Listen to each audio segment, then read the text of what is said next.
오늘 주제는 내일 일을 자랑하지 말라입니다. 우리는 왜 내일 일을 자랑하지 말아야 할까요? 168페이지 1절입니다. 너는 내일 일을 자랑하지 말라. 하루 동안에 무슨 일이 일어날지 네가 알 수 없음이니라. 내일 일을 알 수 없기 때문입니다. 오늘 이렇게 될 줄 알고 살아온 것이 아닙니다. 모르고 살았지요. 그런데 하나님이 인도해서 여기까지 온 것입니다. 내일은 나의 영역이 아닙니다. 하나님의 영역입니다. 우리는 하루 앞을 장담할 수 없는 존재들입니다. 그러므로 내일 일을 자랑하지 말아야 합니다. 그렇다면 내일을 계획하지도 말라는 뜻일까요? 아닙니다.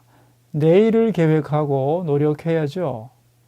그러나 내 미래는 반드시 이렇게 될 것이다. 호언장담하면 안 된다는 것입니다. 하루 동안에 어떤 일이 일어날지 알 수 없기 때문이지요. 우리는 왜 내일 일을 알지 못할까요? 사람이 자기 인생의 주인이 아니기 때문입니다. 전도서 7장 14절에서 말씀합니다. 사람이 그의 장래일을 능히 헤아려 알 수 없게 하셨느니라. 왜 장래일을 모르게 하셨을까요? 인생의 진정한 주인이신 하나님만 의지하도록 하려는 것입니다.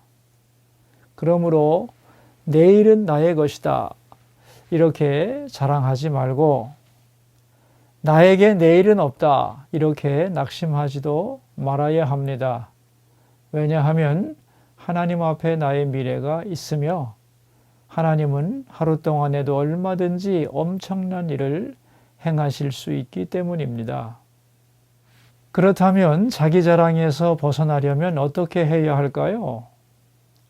나를 자랑하지 말고 하나님을 자랑하면 됩니다. 해밍웨이가 이런 말을 했습니다. 작가가 노벨상을 받으면 그의 작가로서의 삶은 끝난다. 무슨 뜻일까요? 많은 사람들이 자기 자랑에 빠져 교만해지거나 그 부담을 견뎌내지 못한다는 뜻입니다.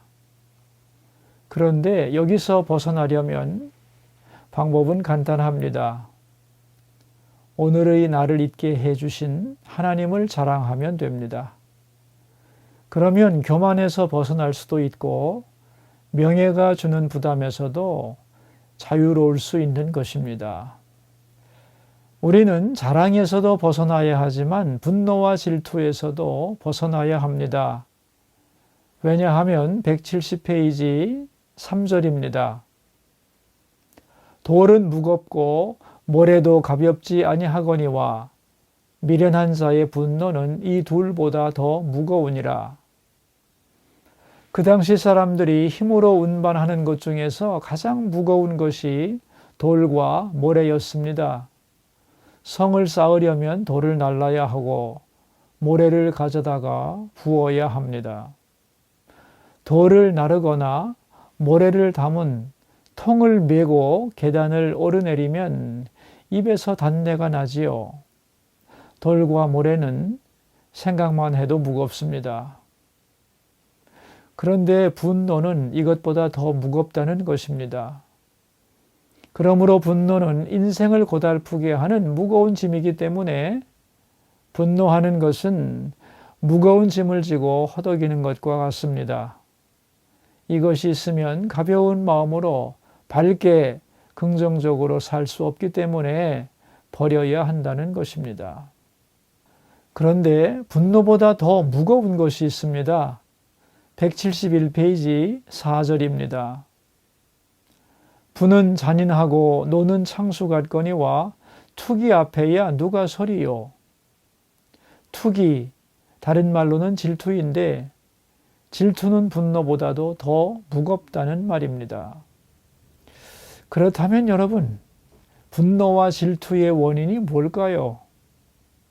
비교의식과 경쟁의식입니다. 그런데 너무나 많은 사람들이 여기에 붙들려 힘들게 살아가고 있습니다. 어떻게 하면 여기서 벗어날 수 있을까요? 방법은 간단합니다. 하나님을 자랑하면 됩니다. 하나님을 인정하고 믿고 사랑하고 자랑하고 찬양하면 자기 자랑에서 벗어나게 되고 분노와 질투에서 벗어날 수 있습니다. 다윗과 요나단은 성경에서 가장 위대한 우정을 나눈 친구들입니다.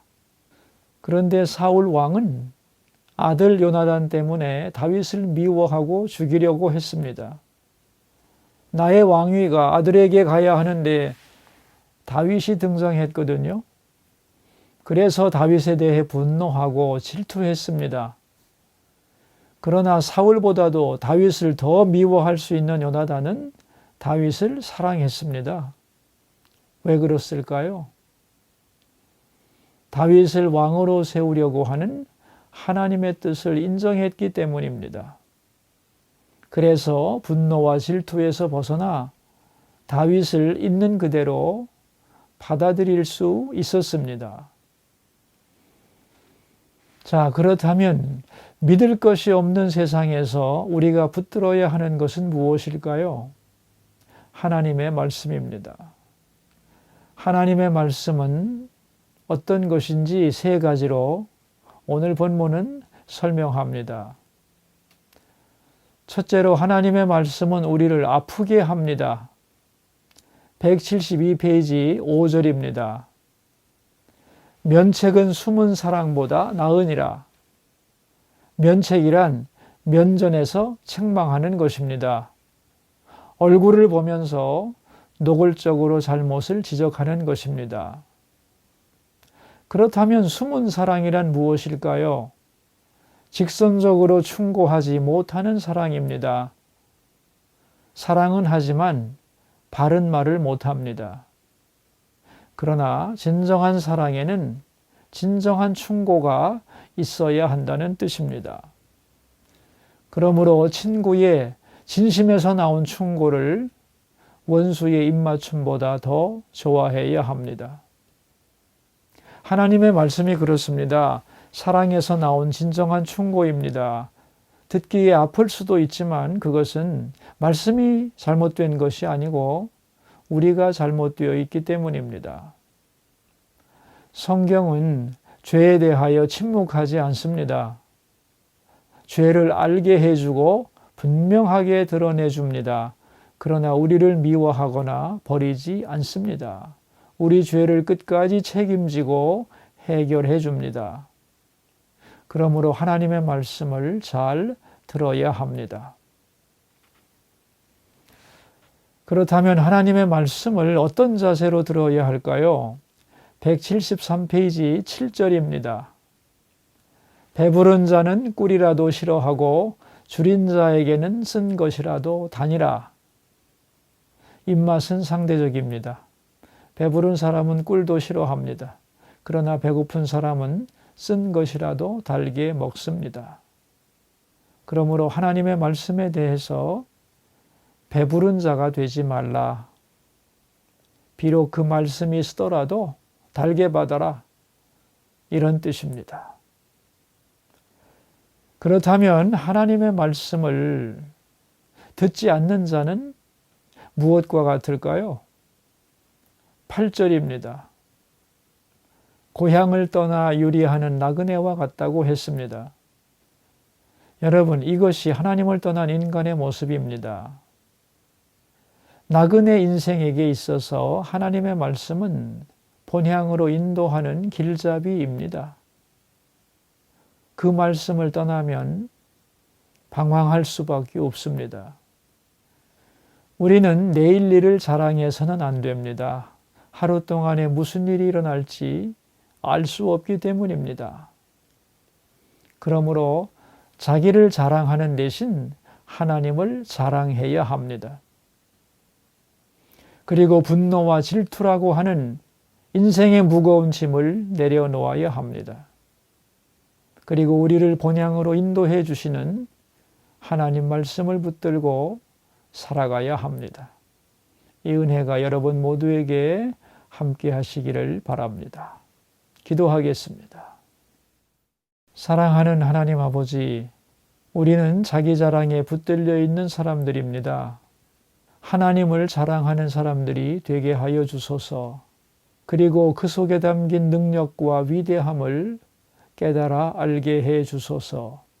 분노와 질투의 짐을 지고 살지 않게 하시고 나와 이웃을 향한 하나님의 뜻을 인정하고 하나님 앞에서 내 인생길을 바로 걸어가게 하소서. 말씀을 기쁨으로 받고 말씀에서 멀어진 외롭고 초라한 인생, 본향을 잃어버린 처량한 인생이 되지 않게 하여 주소서. 예수님 이름으로 기도합니다. 아멘.